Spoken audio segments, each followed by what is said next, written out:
título de la novela, que por supuesto estoy recomendando porque es excelente la novela, se lo digo en serio, es Los puntos ciegos de Emilia. La autora es Cristina Feijó. ¿Cómo estás, Cristina? ¿Cómo estás, Osvaldo? Bien. Bien. ¿Qué historia, no? ¿Qué es la historia de una pasión? Es la historia de una mujer que descubre que su marido la engaña y entonces empieza a investigar si esa traición existe y cómo se da, y buscar los indicios de esa traición, ¿no? Y lo hace desde una gran conmoción interna, o sea, con una voz obnubilada y con los sentimientos y las emociones volátiles. Por eso ella puede escribir sobre la familia como escribe, es decir, desnudando lo que es la familia y tirando abajo muchos mitos de la familia, ¿no es cierto? Porque ahí aparecen los mitos del amor eterno, la fidelidad, el amor a los hijos, todo eso derrumbado por esta voz desgarrada y desgarradora, que trata de comprender sin comprender, porque evidentemente ha ido ocultando lo que le ha pasado a lo largo de todo su matrimonio, ¿no? Entonces el lector va sabiendo más que ella sobre qué es lo que está pasando y qué es lo que ha pasado en la vida de esta mujer. Ahora, investigar el adulterio, ¿no? Qué tema, y uno siente... Cuando lee a la protagonista, cuando lee la historia, que yo la leí muy atentamente, dice, uno ve que se va a estrellar contra la pared, ¿no? Porque en realidad no habría que investigar, digo.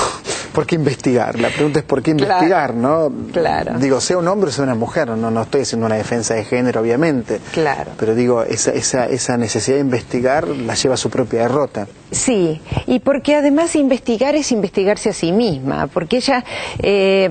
No conoce qué es lo que pasa. De repente ese golpe de haber escuchado esa conversación telefónica de su marido con otra mujer, Julia Ardile, entonces ella la conmociona de tal manera que no entiende dónde está parada. No entiende qué ha pasado en esos 20 años de matrimonio. Ahora, ¿vos no pensás que la pasión tiene mucho que ver con la pulsión de muerte? ¿Tiene mucho que ver con la muerte más que con la vida? De hecho, en tu novela la pasión tiene que ver con la muerte. Sí, la pasión tiene que ver con la muerte. ¿Hay una muerte real? Sí, hay una muerte real. En realidad hay varias muertes, sí. Hay muchas muertes también porque está el tema de Cromañón dando vuelta. Eso te iba a preguntar, también te iba a preguntar, ¿por qué Cromañón aparece en la novela con tanta fuerza? Es muy rica esa situación de Cromañón con la protagonista, con Octavio, bueno, hay otro personaje que es Paloma, pero ¿por qué Cromañón?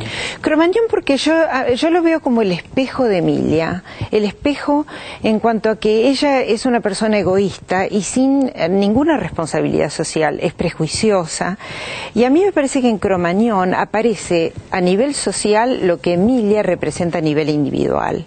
Por eso me parecía un buen espejo trabajar con Cromañón, ¿no?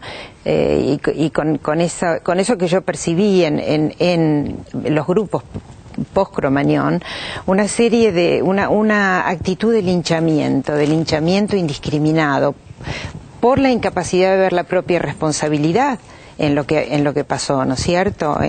Había cierta actitud suicida en la juventud en ese momento, en lo que se llamó el aguante y todo eso, que la sociedad muchas veces es incapaz de ver de sí misma, no es más fácil poner la culpa afuera, que es lo que hace Emilia también. Ahora, Cromañón tiene en la novela una presencia, digo, decía yo, muy fuerte, muy potente, en relación con los personajes. Si los personajes son moldeados en algún punto por lo que ocurrió en Cromañón, ¿lo pensaste así cuando la escribías? Sí. Lo pensé que es una familia cuyas ligazones son frágiles. Los lazos que ellos tienen son frágiles. Está lleno de malentendidos ese matrimonio. Bueno, en principio la madre, que tiene dos nombres. Claro. Paloma y Katia. Segundo, el padre de Emilia. Sí. que quizás no es el padre, no voy a contar todo, pero digo nada es lo que parece en la novela. Sí, y a mí me pareció que meter una situación como Cromañón, con todo lo que significa, exige de cohesión en una familia, iba a romper, iba a definir mejor los roles de cada uno de los miembros de esa familia, que fue lo que pasó, porque cada uno reaccionó a su manera. Emilia cerrándose, Octavio integrando los grupos, apoyando al hijo, digamos, hay como una desgarre que produce Cromañón en la familia, con la cual la familia tiene que convivir. Convivir con algo que no tiene solución, que no tiene arreglo. ¿Qué pensás de los celos como fenómeno, el fenómeno de los celos? Pienso que está tan son presente. Una gran enfermedad. Es una enfermedad espantosa. Fíjate a dónde vas con los celos, ¿no? Fíjate a dónde te llevan, ¿no? Bueno, excelente la novela, gracias. Muchas gracias, Cristina Feijó, y me voy a saludar al teatro, ¿no? O sea, paso de la literatura al teatro, ¿cómo les va? ¿Qué tal? ¿Cómo te va? Guillermo Cacaz, especialista en el grotesco. Sí, podríamos decir que por lo menos es un género que a mí me interesa, me conmueve, y entonces trato de trabajarlo todo lo que puedo. Responsable ahora de Mateo, y Paloma Contreras, actriz, buena actriz, haciendo un papel difícil, ¿no? Porque con muy poco aquí en Mateo, ¿no? Tenés que dar esta idea de que a falta de dinero te prostituís, ¿no? O estás en ese camino, esto es lo que insinúa la obra, ¿es así? Es así, sí. Para mí fue un desafío lo de Lucía, ¿no? Porque realmente es como en muy poco tiempo de obra generar la sensación de que el personaje se instale y la problemática también, digamos, ¿no?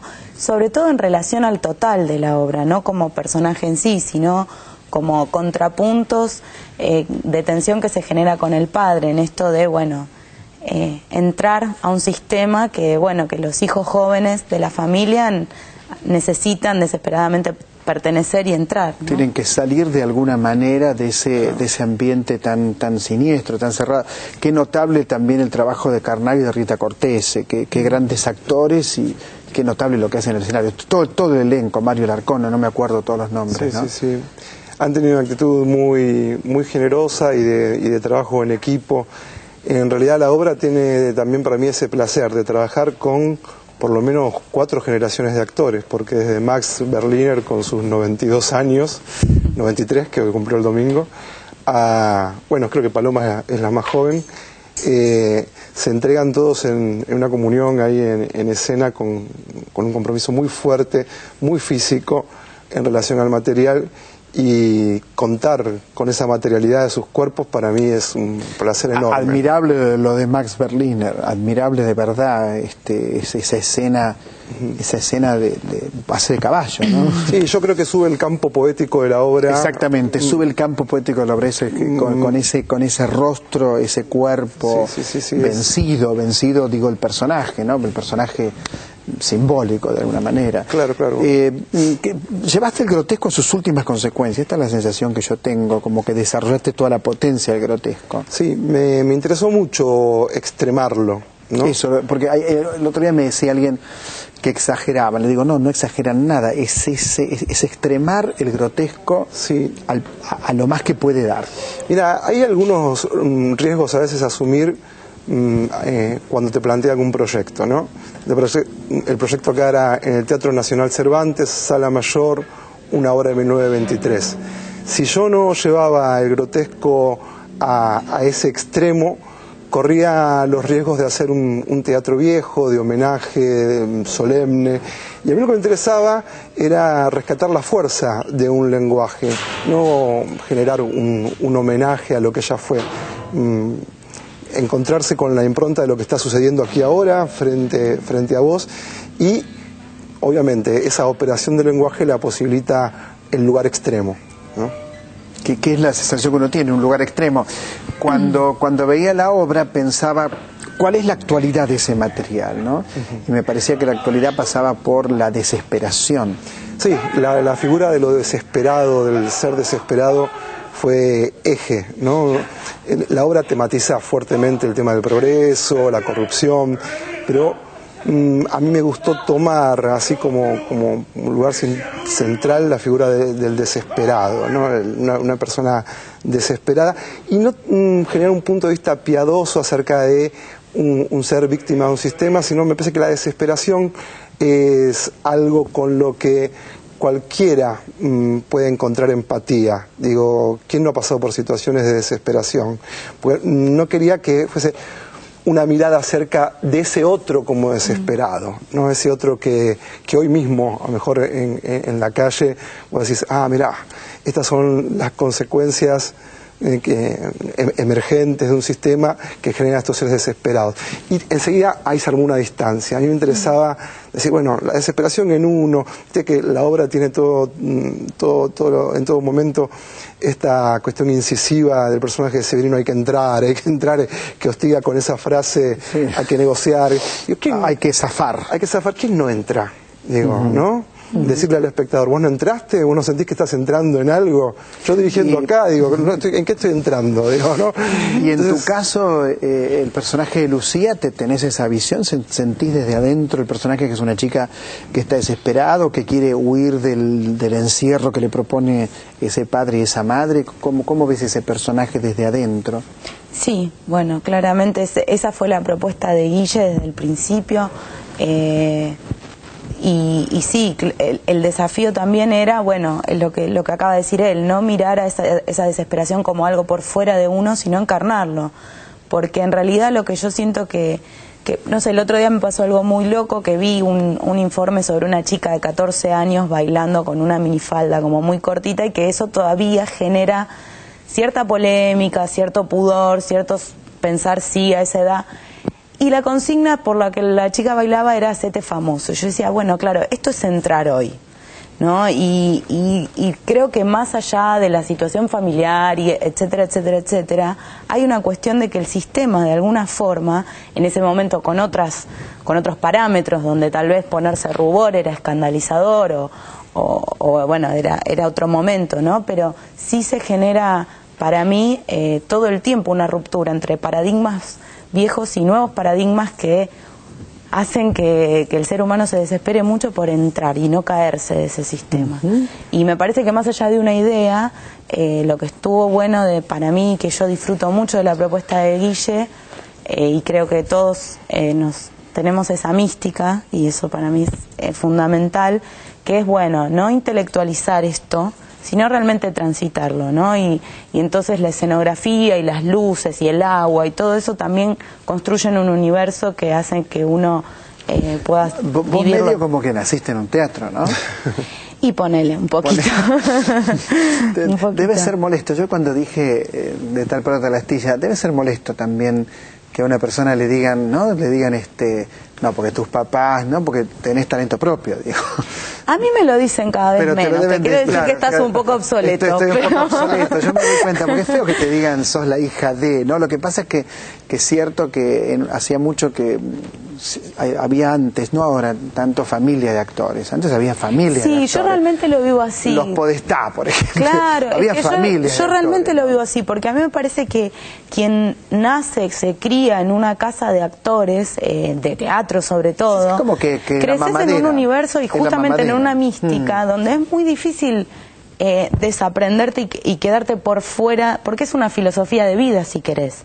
Entonces, bueno, lo que yo podría haber elegido es otra filosofía de vida, pero claramente hay algo de eso, de ese mundo que a mí me maravilló desde chica y me sigue deslumbrando. Los dos, además de muy buenas personas, excelentes actores también, eso es cierto. Hay algo a rescatar de todas formas en función de esto, de lo heredado y lo propio. Digo, para esta obra pensábamos con los directivos del teatro en varias personas para este personaje. Y yo no la había visto trabajar a Paloma, así que Paloma se presentó a una audición como cualquier hija de vecino. Obviamente, conozco el estirpe de la familia de ella, la conozco. Así que no buscan acomodarse, no, buscan hacer lo que saben hacer bien, ¿no es cierto? Así que que audicionó. Claro, sí. Bien, muy bien. Y ganaste. Gané. Guillermo, ¿qué pasa con el público y la obra? ¿Qué reacciones tenés? Mirá, es interesantísimo. Un ensayo general que fue abierto así a que vengan alumnos, escuelas, se juntaron también muchas personas, 800 que tiene el Cervantes, y yo no pensaba en esa respuesta. Es la primera vez que me toca trabajar en un teatro de estas dimensiones y sentir cómo la gente participa de la trama. ¿Recordás los días de función? Sí, por supuesto. Vamos de jueves a domingo a las 21, de jueves a sábado, ¿no? Y los domingos a las 20:30. Muchas gracias a los dos. No, por favor. Muchas gracias por esa excelente obra que hacen en el Cervantes. Cuando regresemos, una actriz extraordinaria y un actor extraordinario, notable, que ha estado mucho en el refugio, Luis Machín, Francisca Gavilán, que hace de Violeta Parra en una película memorable, en el próximo bloque, por supuesto, por la televisión pública.